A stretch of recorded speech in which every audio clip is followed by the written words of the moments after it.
দিয়াৰ এটা প্ৰক্ৰিয়া তেওঁলোকে চিন্তা কৰিম বুলি কৈছে। আজি এতিয়ালৈকে আমাক সেইটো মানে কনফাৰ্ম কৰা নাই, কিন্তু তেওঁলোকে চেষ্টা কৰিম বুলি মাননীয় মুখ্যমন্ত্ৰী ডাঙৰীয়াই কৈছে আৰু আমাৰ বিশ্বাস আছে আৰু মাননীয় মুখ্যমন্ত্ৰী ডাঙৰীয়াৰ প্ৰতি আমাৰ আস্থা আছে। তেওঁ শ্বহীদৰ প্ৰতি মানে সন্মান জনাই এটা শ্বহীদ বুলি তেওঁলোকে ঘোষণা কৰিব নোৱাৰে, যিহেতু আমি আৰ্মছ ৰিভলিউশ্যন কৰিছিলোঁ। গতিকে তেওঁলোকক মানে ক্ষতিগ্ৰস্ত পৰিয়াল হিচাপেও যাতে কিছু আৰ্থিক সাহায্য দিয়ে আৰু দিব বুলি আমি দৃঢ়তাৰে বিশ্বাস কৰিছোঁ।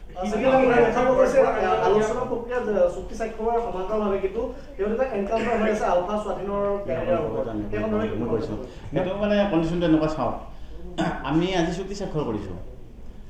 এই ধৰণৰ ষ্টেটৰ এফেয়াৰ্ছত আমাক আৰু আপোনালোকে নাটানাই ভাল।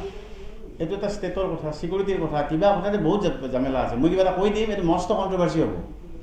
বহুতে কিন্তু আপোনালোকৰ পৰা আশা কৰিছে চুক্তিখন হোৱাৰ পিছত যে পৰেশ বৰুৱাৰ লগত যিটো পিছৰ পৰ্যায়ত বা স্থায়ী শান্তিৰ যিটো বাট অসমৰ, সেইটোৰ ক্ষেত্ৰত আপোনালোকে এটা ভূমিকা ল'ব বা আপোনালোকৰ হয়, আমাৰ ভূমিকা যদি আমাক কিবা ল'ব দিয়ে চৰকাৰে, আমি নিশ্চয় ল'ম ভূমিকা। নহয়, চাওক, এতিয়া এটা কথা আমি কৈছোঁ যে আমি আজি চুক্তি কৰিছোঁ, চুক্তি কৰি পিনি যিখিনি পাইছোঁ XYZ যিয়ে পাইছোঁ অসমৰ স্বাৰ্থৰ কাৰণে, অসমৰ ৰাইজৰ ভালৰ কাৰণে আমি হ'ব বুলি উপকৃত হ'ব বুলি ভাবিছোঁ। আমি সম্পূৰ্ণ কৰিব পৰা নাই, সেইখিনি আহক। আৰু আছু আছে, যুৱ ছাত্ৰ পৰিষদ আছে, আলফা স্বাধীন আছে, তেওঁলোকেও সেইখিনি আদায় কৰক। অকণমানকৈ যদি আমি আদায় কৰিব পাৰোঁ, তেতিয়াহ'লে অন্ততঃ ভৱিষ্যতলৈ বাকী যি থাকিব সেইখিনি ৰাইজে কৰিব।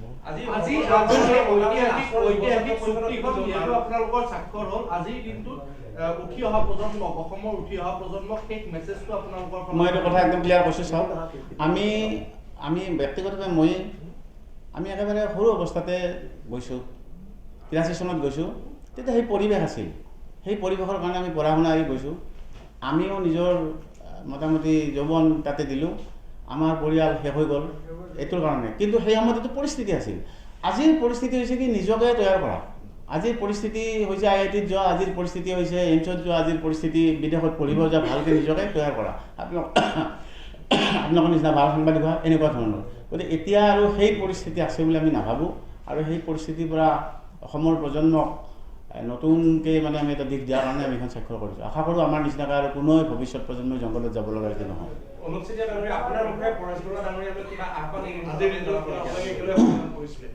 মই এটাই আহ্বান জনাওঁ আপোনালোকৰ জৰিয়তে, আমি চুক্তি কৰি যিখিনি পালোঁ অসমৰ স্বাৰ্থত, আহক তেওঁ আকৌ চুক্তি কৰক।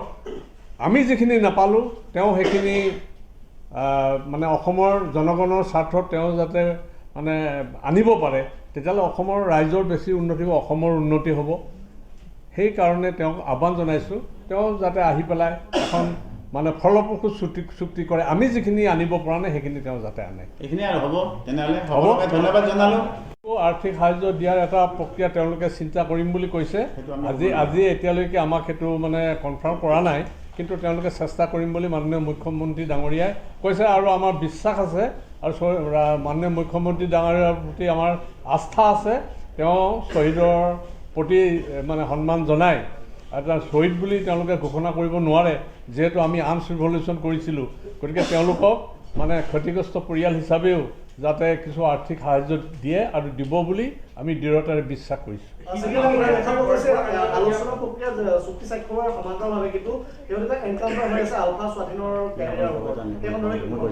সেইটো মানে কণ্ডিশ্যনটো এনেকুৱা। চাওক, আমি আজি চুক্তি স্বাক্ষৰ কৰিছোঁ। এই ধৰণৰ ষ্টেটৰ এফেয়াৰ্ছত আমাক আৰু আপোনালোকে নাটানাই ভাল। এইটো এটা ষ্টেটৰ কথা, ছিকিউৰিটিৰ কথা, কিবা কথাতে বহুত জামেলা আছে। মই কিবা এটা কৈ দিম, এইটো মস্ত কণ্ট্ৰভাৰ্চি হ'ব।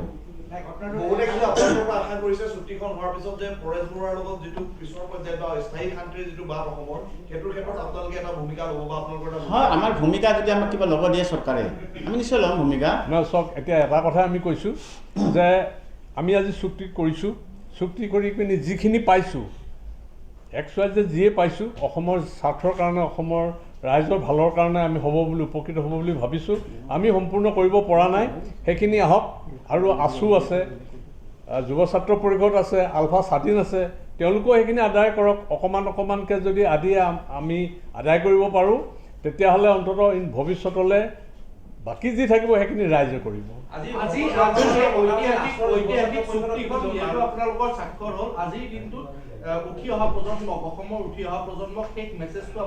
মই এইটো কথা একদম ক্লিয়াৰ কৈছোঁ। চাওক, আমি ব্যক্তিগতভাৱে আমি একেবাৰে সৰু অৱস্থাতে গৈছোঁ 83 চনত গৈছোঁ তেতিয়া সেই পৰিৱেশ আছিল সেই পৰিৱেশৰ কাৰণে আমি পঢ়া শুনা এৰি গৈছোঁ আমিও নিজৰ মোটামুটি যৌৱন তাতে দিলোঁ আমাৰ পৰিয়াল শেষ হৈ গ'ল এইটোৰ কাৰণে কিন্তু সেই সময়তো পৰিস্থিতি আছিল আজিৰ পৰিস্থিতি হৈছে কি নিজকে তৈয়াৰ কৰা আজিৰ পৰিস্থিতি হৈছে IITত যোৱা আজিৰ পৰিস্থিতি হৈছে এইমছত যোৱা আজিৰ পৰিস্থিতি বিদেশত পঢ়িব যোৱা ভালকৈ নিজকে তৈয়াৰ কৰা আপোনালোকৰ নিচিনা ভাল সাংবাদিক হোৱা এনেকুৱা ধৰণৰ গতিকে এতিয়া আৰু সেই পৰিস্থিতি আছে বুলি আমি নাভাবোঁ আৰু সেই পৰিস্থিতিৰ পৰা অসমৰ প্ৰজন্মক নতুনকৈ মানে আমি এটা দিশ দিয়াৰ কাৰণে আমি এখন স্বাক্ষৰ কৰিছোঁ আশা কৰোঁ আমাৰ নিচিনাকৈ আৰু কোনো ভৱিষ্যত প্ৰজন্মই জংঘলত যাব লগা এইটো নহয়